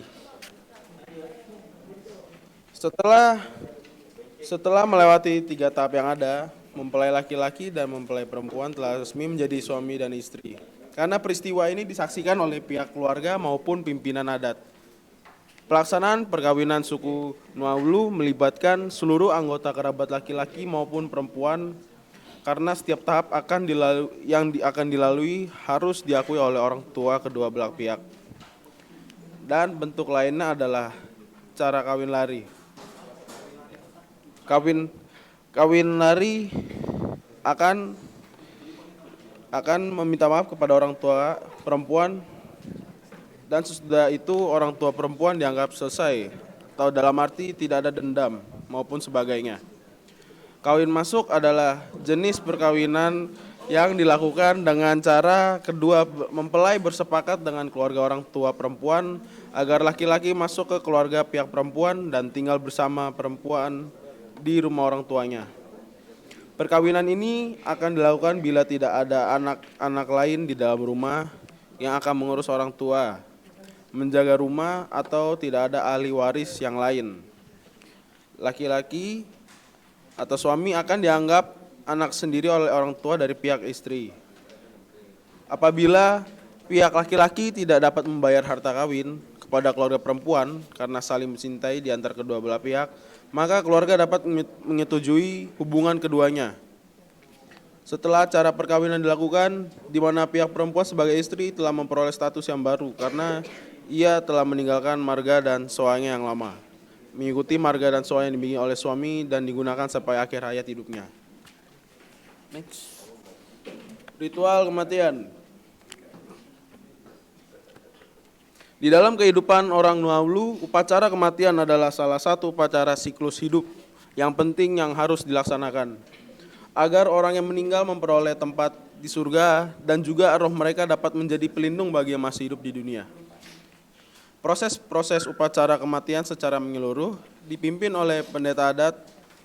Ritual kematian suku Nuaulu berbeda dari suku yang lainnya, yaitu adalah karena ada beberapa tahap proses yang dilalui seperti menggunakan upacara berdasarkan agama asli yang mereka anut, dan upacara tersebut agak berbeda dengan masyarakat umum sesuai ajaran agama yang dianut. Penataan yang dilakukan kepada seorang mayat Nuaulu bagi pria adalah menambahkan parang, tombak ataupun busur untuk menandakan keahlian semasa dia hidup. Begitu juga perempuan, di mana saat meninggal adalah pisau dan bahan-bahan anyaman. Dan jika yang meninggal adalah anak-anak, maka akan mengikut sertakan mainan yang disukai oleh anak-anak tersebut semasa hidupnya. Dengan cara ini, dari kepercayaan mereka bahwa seseorang yang meninggal, ia hanya pindah tempat dari alam nyata menuju alam gaib. Dan setiap pada saat meninggal harus dilengkapi dengan peralatan pekerjaan yang digunakan dalam tempat kehidupan mereka yang baru di alam gaib. Mayat disemayamkan dan dibungkus, dibawa oleh beberapa laki-laki ke rumah adat Numa Onate dari Soa yang meninggal untuk disembayangkan oleh ketua adat atau imam. Next. Sesaat tibanya mayat di rumah adat, mayat diletakkan dalam posisi tidur di atas para-para atau tempat tidur bambu dengan arah kaki yang berhadapan dengan arah matahari terbit, sedangkan kepala mengikuti arah matahari terbenam. Sehingga pada saat kepala adat atau imam berhadapan dengan arah matahari sebagai lambang kehidupan. Setelah didoakan, mayat ditandu ke dalam hutan agak jauh dari perkampungan dan ditempatkan di rumah kecil yang tidak berdinding, berpagar bambu dan pintu pagar dari bambu. Dan di bawah para-para terdapat kolam sepanjang dan selebar mayat, agar saat mayat membusuk, lelehannya masuk ke dalam kolam. Setelah itu, pengantar mayat kembali ke perkampungan dengan jalan mundur sepanjang 20 meter supaya roh tidak mengikuti mereka. Dan setelah itu mereka membuat garis supaya menjadi tanda batasan roh untuk tidak boleh melewatinya. Agama Nauruz adalah salah satu agama asli Nusantara yang masih hidup, yakni aliran kepercayaan suku-suku Manusela serta Nuaulu di Pulau Seram, Maluku, Indonesia. Agama Nauruz dapat dikatakan sebagai aliran sinkretis agama Hindu di Indonesia.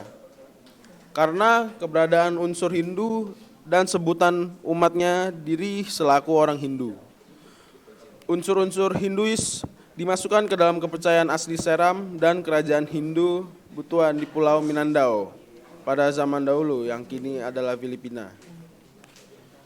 Dewa-dewi agama Nauruz kemungkinan mencakupi nama-nama dari Wiracarita Ramayana. Yang pertama Rabi Rama, kedua Hainuwele atau Hanuman dan Naga.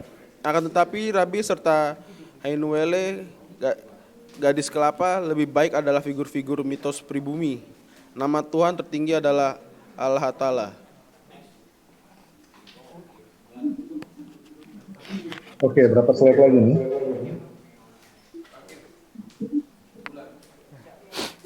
Kesimpulan, sistem religi yang sampai saat ini mereka yakini merupakan warisan asli leluhur yang harus mereka lestarikan. Mereka tahu bahwa ada agama lain yang datang ke tengah-tengah mereka dan sebagian generasi mereka ada juga yang telah memeluk Islam atau Kristen. Tetapi sebagai warisan leluhur, sistem religi tersebut harus ditetapkan dan dilestarikan. Sistem religi asli itu harus dijaga karena ia merupakan identitas diri suku Nuaulu. Jika sistem religi itu hilang, udahlah identitas suku Naulu sistem religi. Suku Naulu tidak saja berisi sistem keyakinan, tetapi juga berisi ajaran tentang aturan-aturan hidup dan sistematitis yang masih ditaati. Sistem keyakinan suku Naulu tanpa pada kepercayaan mereka. Akan adanya kekuatan supernatural yang menguasai mereka di luar alam. Kekuatan itu disebut dengan beberapa nama yang berbeda, seperti Anahantana, Upukahanatahana, Upama, Upaladiti. Meskipun terdapat perbedaan penyebutan yang mereka maksud dengan sebutan itu adalah Tuhan yang Maha Kuasa dan merupakan sumber kehidupan tertinggi karena Ia mencipta manusia, tumbuhan, hewan, dan tanah. Kemudian ritus kelahiran dilakukan agar bayi lahir dengan selamat dan menghindarkannya dari gangguan roh. Ritus Pinamo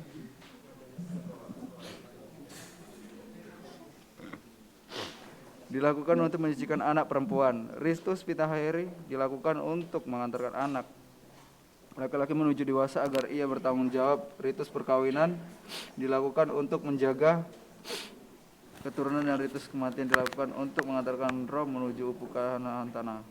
Oke, sekian dari kelompok kami.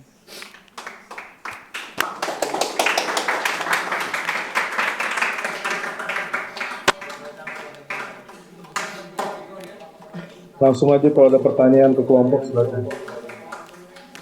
Ada yang bertanya? 1, 2, 3. Di off share screen dulu, di stop dulu. Share screen. Stop screen ya. Stop share.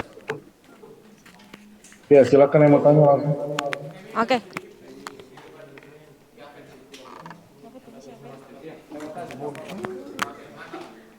Oke, saya mau bertanya, tadi di pembukaan di slide yang pertama sudah singgung tentang sistem religi.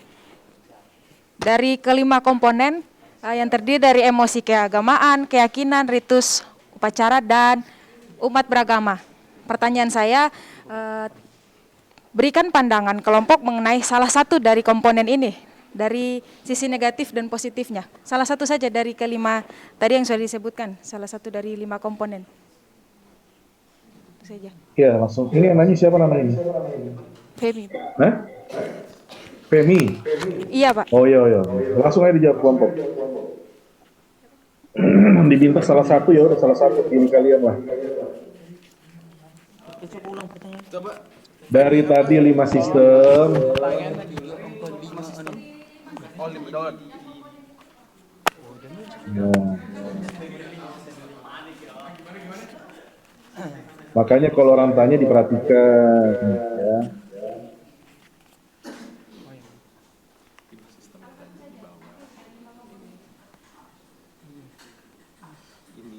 Langsung aja, nggak usah pakai lama-lama. 5 sistem kalian baca panjang lebar, satu slide itu udah kayak nulis makalah. Langsung dijawab aja.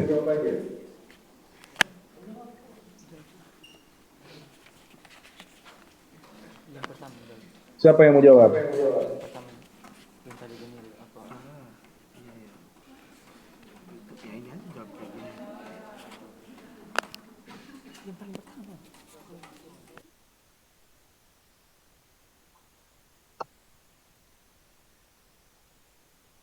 Mana yang mau jawab? Charlie Post, Daniel, Daud, yang mana mau jawab ini? Langsung jawab aja.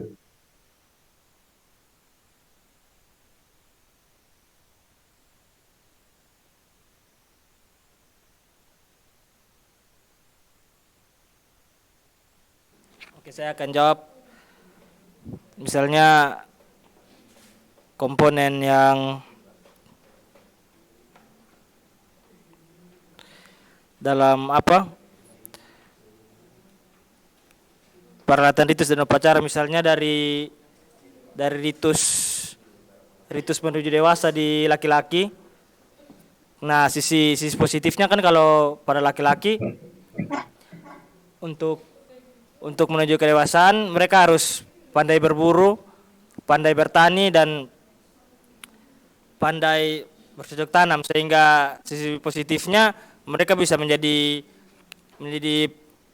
apa, laki-laki dewasa yang cakap, terus mereka bisa dipersiapkan untuk menjadi kepala rumah tangga yang baik ketika nanti sudah berumah tangga. Nah, sisi negatifnya, sisi negatifnya itu seperti yang dulu. Kalau laki-laki kan mereka harus bisa memenggal kepala laki-laki lain baru dikatakan dewasa. Tapi seiring berjalannya waktu di masa sekarang menuju masa kedewasaan laki-laki, harus pandai berburu, bercocok tanam, dan harus menjadi kepala rumah tangga yang baik. Itu dari saya. Ya, saya tegaskan nih, itu bukan memenggal laki-laki lain, sembarang laki-laki tidak. Ya Daud ya. Ya Pak, sorry. Itu memenggal kepala musuh, karena ini zaman perang, sekarang sudah tidak. Oh iya. Dan nilai-nilai berburu segala macam, itu maksudnya tadi adalah laki-laki itu positifnya diajarkan supaya bertanggung jawab. Ya, jadi mandiri. Ya, memang negatifnya adalah ya tadi, mereka harus dilibatkan berperang, tapi itu bisa juga jadi positif kalau memang pada masa perang, karena mereka diwajibkan membela kampungnya. Ya. Dari semua sistem itu sebenarnya ada positif negatif. Ya, misalnya dalam apa namanya tadi, dalam ritual-ritual itu, tapi sebelum ke situ begini loh, di suku Nuaulu ini sebenarnya yang paling kuat adalah adatnya. Tapi dalam adat itu mereka masukkan nilai-nilai ketuhanan ya kepada Upu tadi, penyembahan Upu. Ya. Tapi sekali lagi yang kuat adat. Nah, ini membuktikan bahwa agama mereka, keyakinan mereka itu berangkat dari sistem masyarakat. Ya. Berangkat dari sistem masyarakat, bukan pewahyuan. Ya, jadi dari ketua-ketua mereka membuat aturan-aturan lalu menghubungkan dengan keberadaan roh nenek moyang, dewa-dewa, ya, sehingga jadilah adat itu seperti agama dan agama itu seperti adat, seperti kata Kompas. Oke, silakan selanjutnya mau bertanya. Ya, silakan ya, langsung kasih mic-nya. Kau bakar kau ya?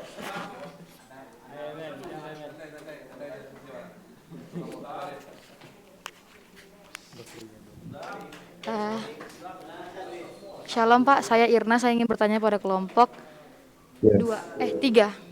Ini tadi teman-teman udah bilang kalau agama suku Nuaulu ini beberapa sudah memiliki atau menganut agama seperti Hindu, Islam, dan Kristen nih. Jadi menurut teman-teman, ajaran ini datangnya dari mana? Gitu, dari mana para suku ini dapat pengajaran dari agama-agama itu? Apakah ada penginjilan datang atau ada mereka yang dari agama-agama lain datang untuk ibaratnya misi untuk mengajarkan ajarannya, atau suku ini keluar dari adat mereka untuk mencari agama-agama lain seperti itu? Menurut teman-teman, dari mana mereka bisa tahu ajaran seperti ajaran Hindu, Islam, dan Kristen yang tadi teman-teman udah bilang, karena beberapa sudah ada yang menganut agama-agama kepercayaan. Terima kasih.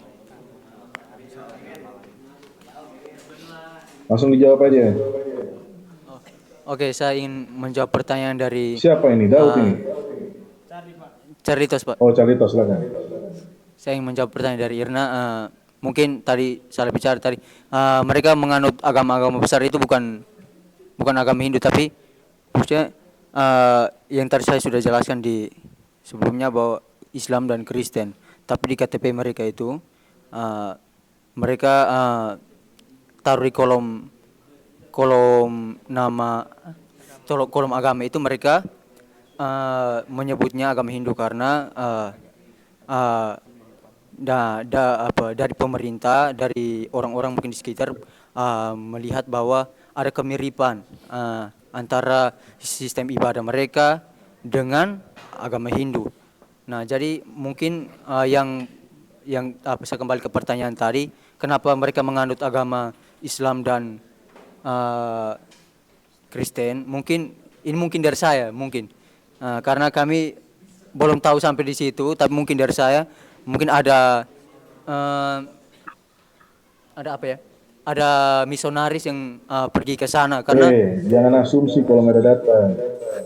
oh iya, saya tarik kembali kata-kata saya tidak, kami belum sampai ke sana pembahasan kami. Terima kasih. Mungkin Bapak ada Ya, bahan untuk jadi gini, penjelasan, saya persilakan. Mirna, kamu juga Carlitos baca dulu sumbernya yang benar, pahami baru paparkan, ya. Jadi menurut data yang saya baca dan juga kamu baca itu kan jurnal, ya. Mereka itu nggak ada masalah dengan agama adatnya, yaitu pengujian terhadap nenek moyang. Awalnya begitu, nggak ada masalah. Tapi semenjak adanya ketentuan dari pemerintah bahwa hanya 5 agama yang diakui dan adanya ketentuan penulisan agama di KTP, maka mereka terpaksa menulis agama mereka. Dan orang luar itu mengarahkan mereka untuk menulis agama Hindu. Karena agama Hindu yang mirip karakteristiknya dengan kepercayaan mereka, pemujaan dewa-dewa. Nah, baru belakangan banyak dari mereka yang juga menganut Islam dan Kristen. Tapi meskipun mereka menganut Islam dan Kristen, ya, mereka masih tetap memegang teguh keyakinan dan ajaran kepada nenek moyang mereka, ya. Masih memegang teguh tradisi-tradisi dan sistem ritual daripada suku mereka. Itu jawabannya. Jadi bukan karena ada misionaris atau ada apa, ya, karena terpaksa, kan pemerintah mewajibkan. Ya, lain halnya kalau kita utus Carlitos jadi misionaris di sana, ya. Nah, mungkin bisa berubah kali agamanya. Agamanya jadi agama karismatik. Oke, silakan, ada lagi yang mau tanya?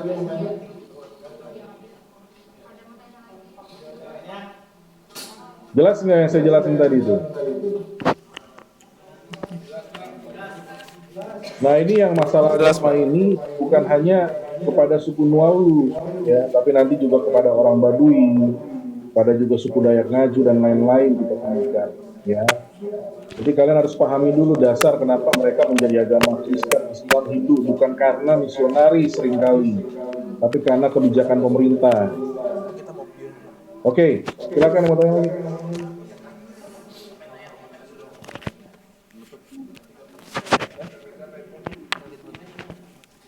Udah nggak ada yang bertanya nih? Hah?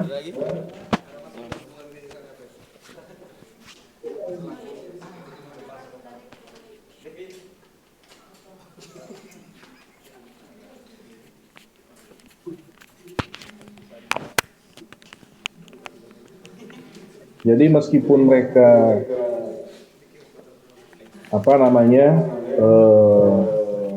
nggak percaya surga neraka, ya, tapi mereka punya konsep kebaikan kejahatan, ya. Mereka tahu mana yang baik, mereka tahu mana yang jahat, ya, dan itu diajarkan secara turun temurun. Tadi kelompok sudah membahas sedikit, ya, misalnya hal-hal yang baik itu, ya, misalnya menyapa orang tua, ya, dengan sebutan yang pantas, nggak boleh mencuri, ya, lalu menjalankan adat. Nah, jadi bagaimana kalau mereka melakukan hal-hal yang jahat? Nah, ketika mereka melakukan hal yang jahat, tentunya itu akan mendapatkan hukuman, ya. Nah, tapi hukuman ini tidak hanya kepada pribadi. Dalam kepercayaan mereka, hukuman ini bisa juga datang kepada satu suku tersebut. Misalnya bencana alam, kegagalan panen, dan lain-lain. Nah, ini yang menyebabkan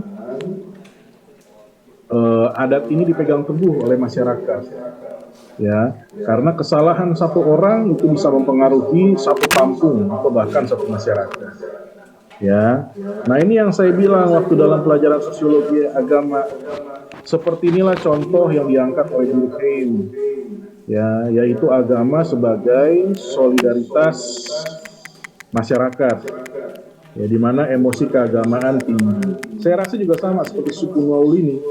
Pada awalnya mereka mungkin berangkat dari solidaritas kesukuan, ya, berangkat daripada suatu kebanggaan akan komunitas mereka. Lalu mereka buat suatu sistem peraturan lain-lain, dan untuk mengikatnya sehingga menjadi kontrol sosial yang baik, mereka kaitkan itu dengan ketuhanan, dengan dewa-dewa. Ya, sehingga tadinya masyarakat yang merasa, oh dihukum paling cuma saya doang kena adat, kena denda adat paling cuma masyarakat doang. Nah sekarang lebih tinggi lagi diikatnya kepada Tuhan, ya, sehingga bisa bencana alam, merusak segala macam ketika terjadi pelanggaran. Ya. Nah ini yang dibilang oleh Durkheim tadi. Ya, oke, ada yang mau bertanya?